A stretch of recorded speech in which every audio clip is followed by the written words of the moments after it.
non-living things. So let's briefly revise that what we had discussed in the previous lecture.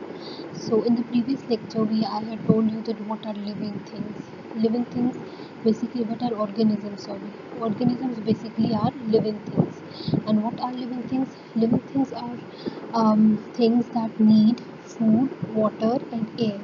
Anything that needs food for eat and water to drink and air to breathe is called a living thing. For example, a human being, a man, because a man needs food to be alive and oxygen to breathe and water to also to live. If we are not going to get water for 14 days, we are going to die. Our body needs water. Similarly, a buffalo is also an animal, which it's also a living thing because it needs both three of these things. It cannot survive without all these things.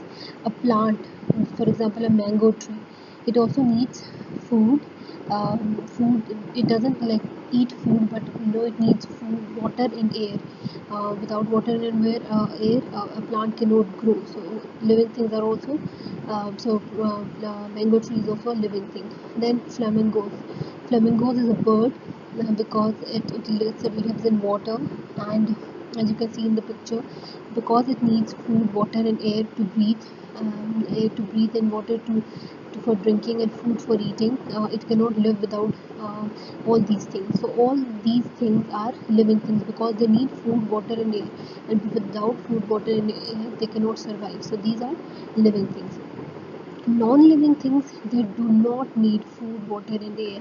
They can survive without all these things. They can be broken, they can be repaired, and they can be they can um, we can turn them into different shapes. But they do not need food, water, and air. You can play with them, you can do different things with them. They can break, you can make new non-living things, but you cannot make living things. So for example, a ball or a chair or clouds that you see in the air, or a screwdriver, all these things that do not need food, water, and air.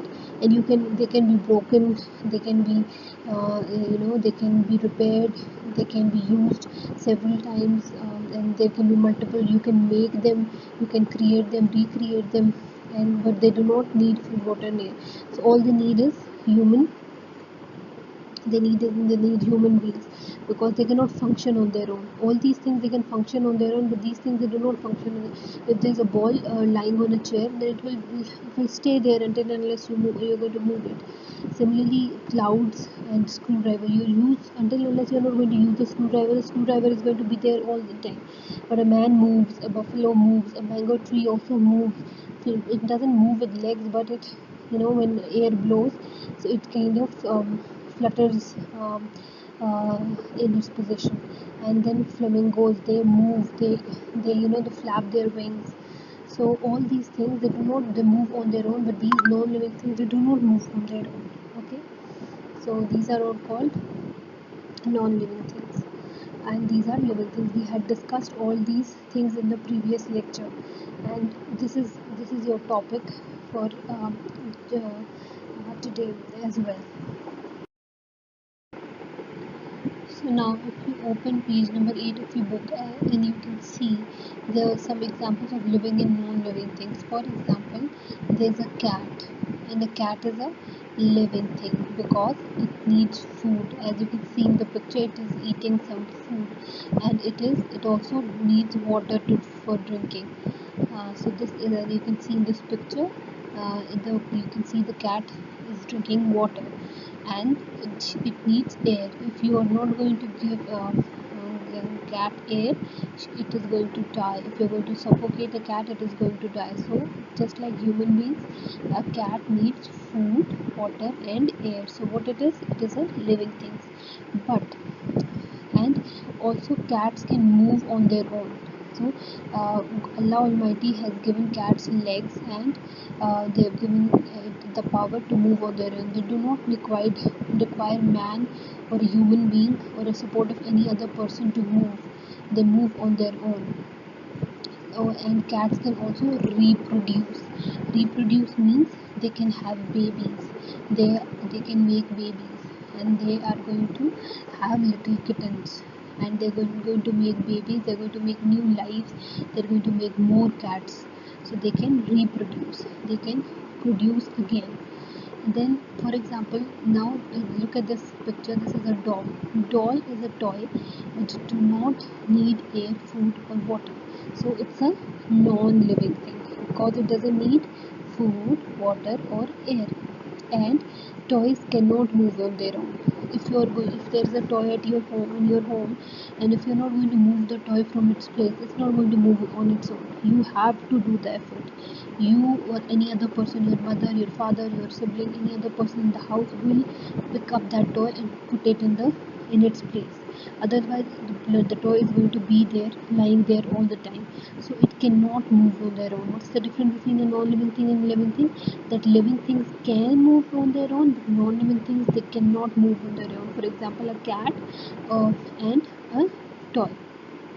And toys cannot reproduce or grow. So if you brought a car from a shop, which is a toy, and will the car start making more cars out of it?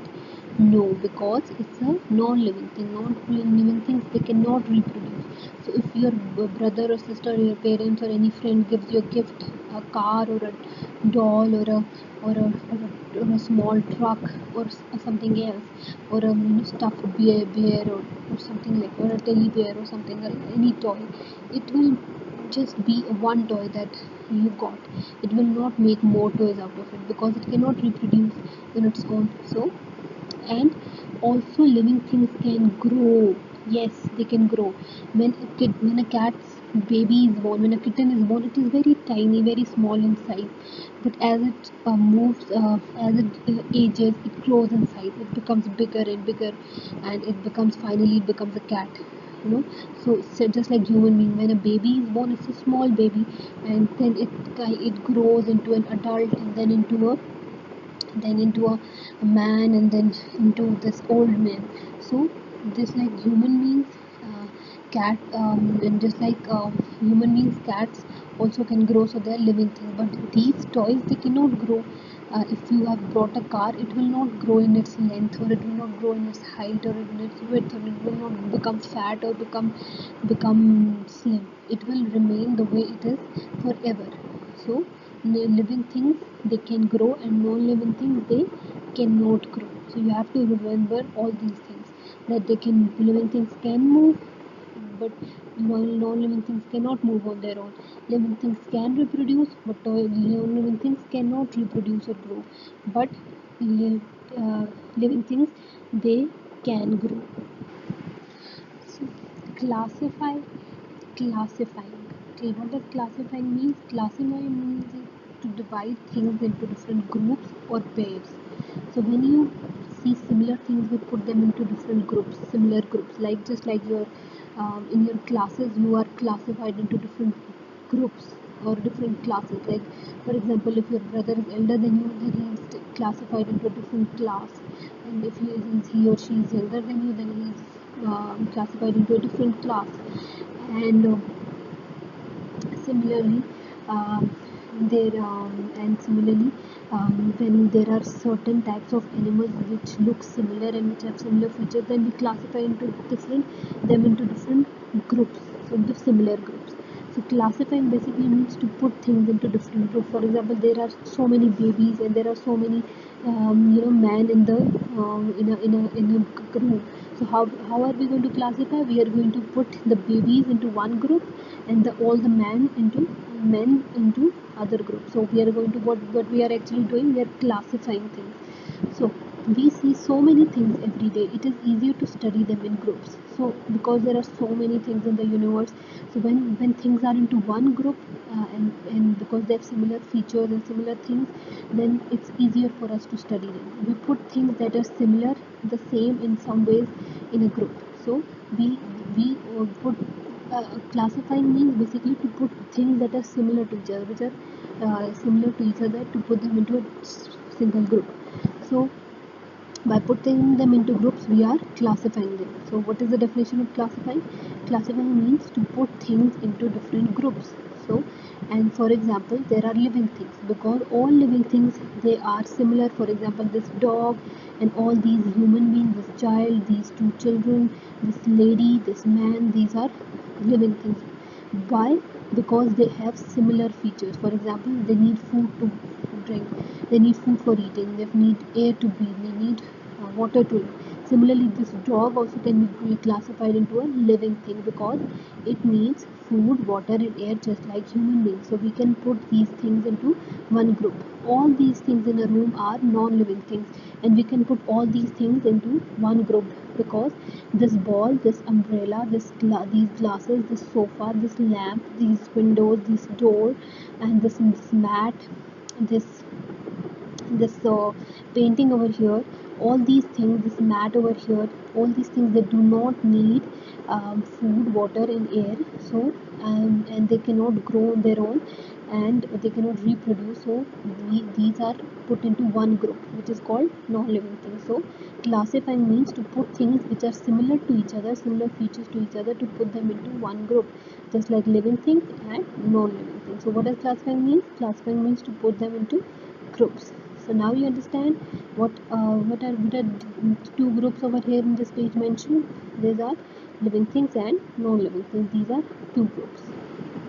So now what we are going to do is, this is all for today's lecture, and now what you are going to do, I'm going to provide you worksheets, and what you have to do is, you have to first of all listen to the lecture very carefully, and if you do not understand anything, then you can contact me and contact the school, and I'm going to help you with whatever difficulties you people are facing.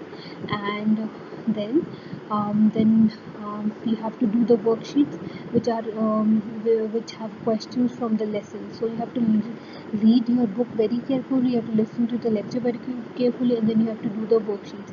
And if you are having any problem, then you can ask me very freely. Okay, and so I'm going to see you in the next lecture. Till then, take care, and Allah Hafiz, and be safe. Allah Hafiz.